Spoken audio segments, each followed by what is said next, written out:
Mercredi, un grand nombre de personnes ont manifesté à Buenos Aires pour exprimer leur opposition à l'adoption du méga décret par le nouveau président argentin, Javier Milei.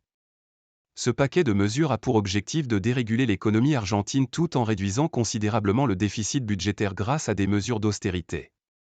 Le vent de révolte se poursuit en Argentine. Plusieurs milliers de personnes ont manifesté, mercredi 27 décembre, à Buenos Aires, donnant lieu à des bousculades avec la police et interpellations, lors du 3e rassemblement en 8 jours contre un décret de dérégulation massive de l'économie par le nouveau président ultralibéral Javier Milei. En parallèle, le président élu le mois dernier a poursuivi sa révolution libérale en envoyant au Parlement, en session extraordinaire depuis mardi et jusqu'à fin janvier, un ensemble de projets ou modifications de lois affectant maint domaine de la sphère publique et privée, du fiscal à l'électoral, au matrimonial, ou au contrôle des manifestations. Cette interpellation après les manifestations.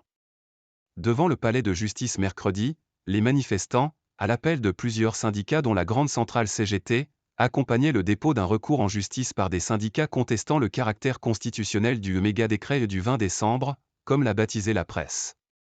Nous ne remettons pas en question la légitimité du président Milei, mais nous voulons qu'il respecte la séparation des pouvoirs. Les travailleurs ont besoin de défendre leurs droits lorsqu'il y a inconstitutionnalité, a déclaré à la presse Gerardo Martinez, dirigeant du syndicat de la construction, l'un des organisateurs.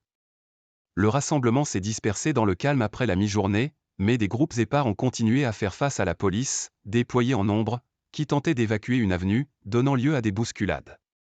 7 personnes ont été interpellées pour rébellion, selon plusieurs médias. Le Parlement va examiner le décret.